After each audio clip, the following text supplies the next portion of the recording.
तो levels of mind जो हमारा आगे का पार्ट है, राइट, कि हमने समझा थियरीज ऑफ माइंड, राइट, हमने समझा लॉज ऑफ माइंड, हमने समझा कि वर्किंग ऑफ माइंड। तो ये working of mind, laws of mind, theories of mind, इसी के ऊपर हमारी लाइफ चल रही है। आपने जितना इसको रिपीट करके सोचा, समझा, कॉन्टेम्पलेट किया, तो आपको सारे प्रॉब्लम आपके लाइफ के इन्हीं बातों से समझ में आ जाएगा, राइट। तो आगे का जो पार्ट है आज का, वो है levels of mind. Levels of mind यानी क्या? जो हमें हमारी मन में जो भी प्रॉब्लम्स है मन में तो है प्रॉब्लम, लेकिन कहां पर छुपे हुए हैं? तो वो इन लेवल्स पे छुपे हुए हैं। तो 4 लेवल है हमारे मन के, यानी मन एक है कॉन्शियस सबकॉन्शियस। मन एक है, उसको दो में विभाजित किया गया समझाने के लिए, है ना। वर्किंग ऑफ माइंड में हमने समझा एक है कॉन्शियस, एक है सबकॉन्शियस। तो माइंड दो है क्या? एक ही माइंड है, बट उसकी वर्किंग की वजह से उसको दो में डिवाइड किया गया। एक को बोला गया कॉन्शियस माइंड और एक को बोला गया सब कॉन्शियस माइंड। कॉन्शियस माइंड का 10% कंट्रोल है, देखना, सुनना और सोचना, राइट। इससे ज्यादा वो बहुत ज्यादा कुछ कर नहीं सकता। लेकिन सबकॉन्शियस माइंड का 90% कंट्रोल है हमारी बॉडी में। वो उसके हमने एक्सरसाइज हमने समझी, आगे हम कुछ और समझने वाले। तो हमारे ब्रीदिंग को, हमारे जो है ब्लड सर्कुलेशन को, हमारे हार्ट बीट को, हमारे ब्लिंकिंग को, हमारे डाइजेशन को अभी भी वो कंट्रोल कर रहा है। वहां पर हमारा कंट्रोल है क्या? बिल्कुल भी नहीं।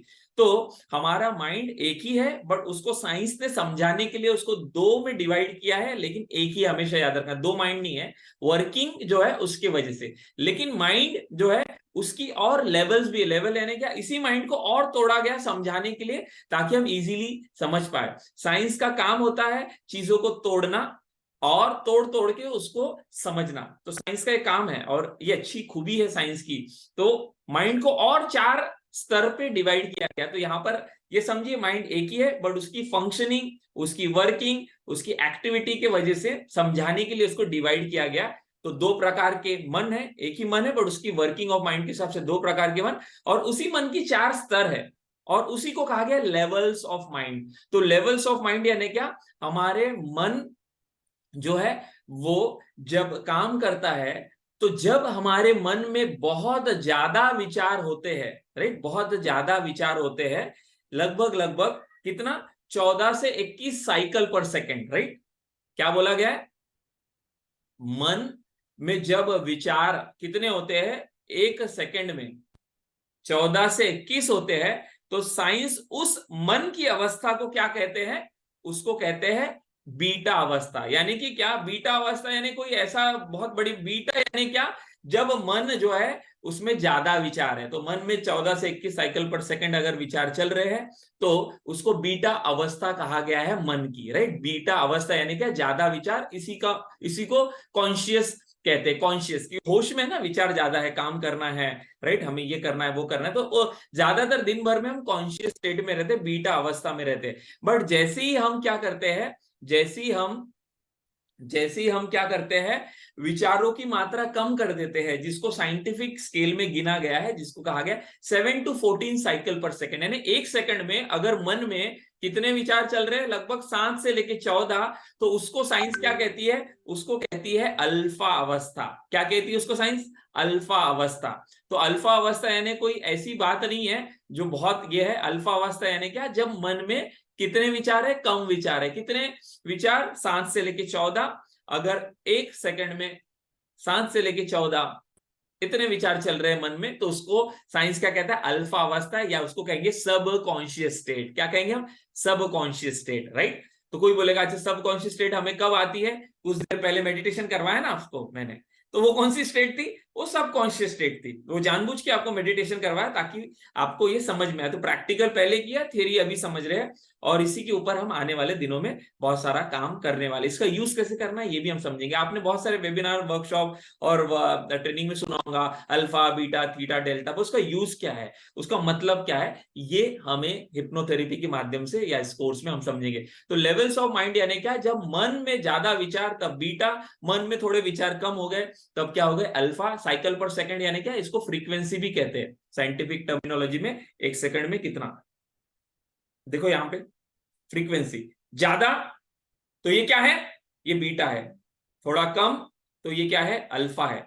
और थोड़ा कम हो गए तो अल्फा की और नीचे वाली अवस्था, तो उसको इसको मेजर किया गया साइंस ने, साइंटिफिक टर्मिनोलॉजी है। ब्रेन में, मन में जब विचार कितने होते हैं, 4 से लेकर 7 साइकिल पर सेकंड, तब उस अवस्था को क्या कहा गया है, उसको कहा गया है थीटा अवस्था। 4 से 7 है थीटा है, 7 से 14 है अल्फा है, 14 से 21 है ये बीटा है, राइट। तो ये जो थीटा अवस्था है ये हिप्नोटिक स्टेट है, राइट, ये हिप्नोटिक स्टेट है। जब आप बीटा में कोई विचार अपने मन को देते हो तो वो मन उन विचारों को उतना एक्सेप्ट नहीं करता और उसका रिजल्ट उतना जल्दी नहीं आता, राइट। याद रखो, हर स्टेट में विचारों का असर हमारे मन पर और शरीर पर होता है, लेकिन जब बीटा है तब बहुत ज्यादा विचार है, तो क्या है कि हम वहां पर कोई चीज सोचते हैं या वहां पर हम कुछ थेरेपी देंगे तो इतना जल्दी असर नहीं आता। इसलिए आपने देखे होंगे कि ज्यादातर हम जो हमारे सलाह किसी को देते हैं कि तू ऐसा कर ले, तू वैसा कर ले, तू ये कर ले, तू ऐसा कर वैसा, तो वो बीटा लेवल पे होती, जागृत अवस्था, तो लोग उसको एक्सेप्ट नहीं करते। लेकिन उसी उसी सजेशन को, उसी सुझाव को अगर हम थोड़ा और मन की गहरी अवस्था में जाके अगर उसको बताए तो चांसेस ज्यादा क्या है कि वो उसको एक्सेप्ट करेगा और उसका सबकॉन्शियस माइंड उसको रिसीव करेगा और उसका वो पालन करेगा और उसके रिजल्ट आने की ज्यादा संभावना है। लेकिन अगर थीटा लेवल पे यानी हिप्नोटिक स्टेट में जाकर अगर हम किसी को, हिप्नोटिक यानी क्या कि अल्फा से और नीचे, यानी कि वहां पर उसको बाहर की कुछ आवाजें सुनाई दे रही है लेकिन वो ज्यादा कौन सी स्टेज में है, हिप्नोसिस वाली अवस्था इसको कहा गया है। इस स्टेज में, थीटा वाली स्टेज में अगर किसी को कुछ सुझाव दिया गया, ध्यान दो यहां पर तीनों का मतलब क्या है। थीटा वाली स्टेज पे अगर किसी को सुझाव दिया गया तो रिजल्ट 7 दिन में आने की जो है, इंस्टेंट जो है, जल्दी से जल्दी आएगा, राइट। और अगर हमने सबकॉन्शियस स्टेज में जाकर अगर हमने हमारे मन की प्रोग्रामिंग की, उसको सुझाव दिए, 30 डेज में हमें रिजल्ट दिखाई देगा। और क्या है, एक बीटा में अगर हमने दिए तो लगभग लगभग 90 डेज लगते। तो इससे आप समझ में आएगा कि कौन सी अवस्था में जाके हमें हमारे मन पर काम करना है। तो लेवल्स ऑफ माइंड किस लिए काम आएगा कि जब भी हम हमारे लाइफ में चाहते हैं बदलाव लाना, तो हमारा मन हमारे शरीर को कंट्रोल कर रहा है, बट हमारे मन को कंट्रोल करने के लिए, उसको सुझाव देने के लिए, उसको समझाने के लिए, उससे बातें मनवाने के लिए अगर बीटा में कुछ बोलोगे तो उतना मानेगा नहीं, समय लेगा। वो अल्फा में दोगे तो बहुत जल्दी काम करेगा, और थीटा में दोगे तो आप देखोगे इंस्टेंट आपको जो है 1 से लेके 7 दिन में आपको रिजल्ट दिखाई देना शुरू हो जाएगा। और इसीलिए हमें भी अपने गोल्स को विजुअलाइज करना है तो हमें ज्यादा से ज्यादा जो है मन की गहरी अवस्था में जाना है। कैसे जाएंगे उसकी तो टेक्निक सीखेंगे, सीख रहे हैं और समझेगा। और डेल्टा यानी क्या, 0 से 4 साइकिल पर सेकेंड, ये नींद वाली अवस्था, यहाँ पे पूरी गहरी नींद है। अब गहरी नींद है तो यहाँ पे कुछ प्रोग्रामिंग कर पाएंगे क्या, हम नहीं कर पाएंगे। इसलिए डेल्टा अवस्था में हम उतना काम नहीं कर सकते, लेकिन अल्फा और थीटा अवस्था को हम इस्तेमाल कर सकते हैं। थीटा में भी बहुत अगर हम खुद से जाने की कोशिश करें तो क्या हो जाएगा, वहां पर नींद आ जाएगी और हम डेल्टा में चले जाएंगे। इसलिए जब आपको कोई प्रोग्रामिंग कराता है, जैसे कुछ देर पहले मैंने कहा आंख बंद करो, राइट, गहरी लंबी सांसें लो, तो हम पहले बीटा में थे, फिर बीटा से क्या हुए, धीरे धीरे अल्फा में गए, और जब मान के चलिए आपको नींद आने ही वाली है, अभी नींद नहीं आई है, तो हम अल्फा और थीटा के बीच में थे। तो इस तरह से हमारा मन जो है दिन भर में सुबह से लेकर शाम तक जो है अल्फा, बीटा, थीटा, डेल्टा में रहता है। जब हम गहरी नींद में होते हैं तब डेल्टा में होता है। फिर सुबह जब होती है तो क्या होता है, सुबह होती है तो क्या होता है, एकदम से नींद खुलती क्या हमारी, नहीं, हम डेल्टा से किसमें आते हैं, थीटा में आते हैं, है ना। मम्मी उठा रही है, हमारे भाई बहन वाइफ जो है, बी ए फ्रेंड, या उठा रहे हैं, उठना उठना, हम डेल्टा में बहुत गहरी नींद में उठा रहे हैं, उठ उठ उठ उठ जा बेटा उठ जा, उठता ना मम्मी, उठना, उठता ना, उठता, फिर कैसे जोर से एकदम उठता कि तू थप्पड़, तो एकदम से क्या होता है कि थीटा से हम, कुछ लोग बीटा में चले जाते हैं, कुछ लोग अल्फा में। धीरे धीरे हम देखते हैं सुबह हम जब निकलते हैं, हमारा हर दिन हम इसमें आ रहे हैं जा रहे हैं, राइट। तो सुबह हम देखोगे डेल्टा में रहते हैं, फिर थीटा में, धीरे फिर धीरे से अल्फा में, और फिर जैसे हम एक्टिविटी में लग जाते हैं तो बीटा में। और इसी प्रकार जब हम सोने जाते हैं तो यही हमारे साथ होता है।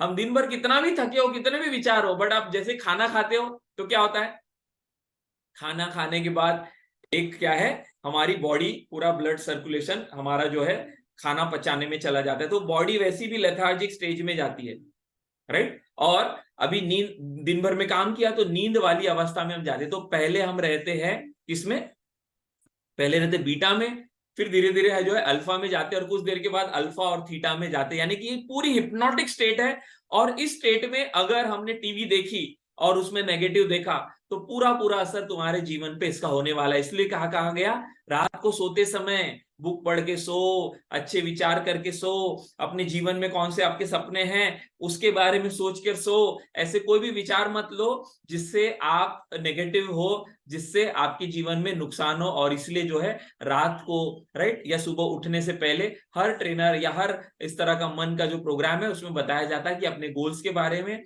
अपने लाइफ में जो आप चाहते हो उसके बारे में जब भी आप सोच रहे हो तो सुबह और रात का समय जो है आइडियल है। तो ये लेवल्स ऑफ माइंड का इस्तेमाल हम कैसे करेंगे हिप्नोथेरेपी में? यही होता है हिप्नोथेरेपी में लोगों के जो प्रॉब्लम्स है आप कितना भी उनको सुझाव दो, कहां पर बीटा लेवल पे कि अच्छा तुम्हारा ये है क्या, हैबिट तुम्हारी ये है क्या, अच्छा तुम ऐसा कर लो, तो वो मानेगा नहीं। लेकिन जब आप उसको अल्फा और थीटा लेवल पे लेके जाओगे, कैसे लेके जाओगे? उसके लिए आपको इंडक्शन सीखने होंगे, इंडक्शन समझने होंगे। इंडक्शन यानी क्या? तकनीकें जिससे हम उस पर्सन को अल्फा या थीटा स्टेट में लेके जाए। क्योंकि बीमारी कहां पर पड़ी है? बीमारी है सबकॉन्शियस पे, राइट? बीमारी कहां पर है? जड़ कहां पर है? सबकॉन्शियस में।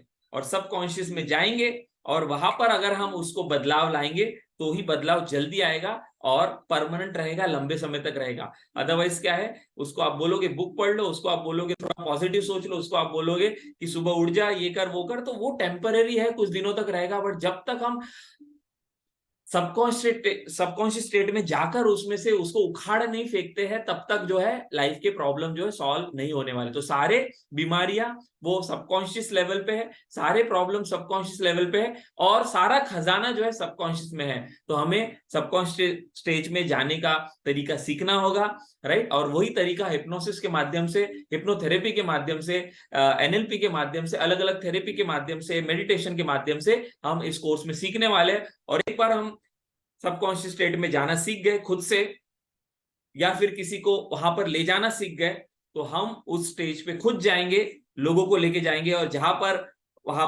पर सारी जो है नेगेटिविटी पड़ी हुई है उसमें से उसको निकालेंगे और अच्छी अच्छी चीजें जो है उसमें डालेंगे। और इसी को कहा गया है प्रोग्रामिंग। तो हमें हिप्नोथेरेपी में या हिप्नोसिस में क्या सीखना है? अल्फा थीटा लेवल पे कैसे जाए खुद से और कैसे लोगों को ले जा पाए ताकि हम वहां के उनके प्रॉब्लम को सॉल्व करें और उनके लाइफ में जो चैलेंजेस है उसको हटाकर, उसको डिलीट करके, उसको डिस्टॉर्ट करके, उसको डिफ्यूज करके हम वहां पर अच्छे अच्छे जो है बीजे डाले, अच्छे अच्छे गोल्स जो चाहता है वो अचीव करना, अच्छी हैबिट जो चाहता है वो हासिल करना, अच्छे लाइफ के जो उसके चाहते हैं, डिजायर है, राइट, जो भी उसका ड्रीम है, जो भी उसका गोल है और जो भी बातें हैं वहां पर वो बीजों को डालना। और law of attraction, subconscious mind के लॉ के माध्यम से ये सारी चीजें जो है हमारे लाइफ में हमारा सबकॉन्शियस माइंड ला के देगा, राइट? तो ये लॉज ऑफ माइंड था। लॉज ऑफ माइंड को इस्तेमाल करने के लिए थेरीज ऑफ माइंड भी आपको मैंने बताई और वर्किंग ऑफ माइंड भी मैंने बताया। बट कैसे अल्फा और थीटा में जाए इसको जानने के लिए हमें समझना होगा हिप्नोथेरेपी के इंडक्शन। तो क्या है हिप्नोथेरेपी के इंडक्शन? नेक्स्ट जो है वीडियो में हम समझेंगे और इसको प्रैक्टिकली भी हम आने वाले दिनों में करने वाले हैं, राइट? तो मिलते हैं नेक्स्ट वीडियो में हिप्नोथेरेपी के इंडक्शन जानने के लिए जिससे हम अल्फा और थीटा लेवल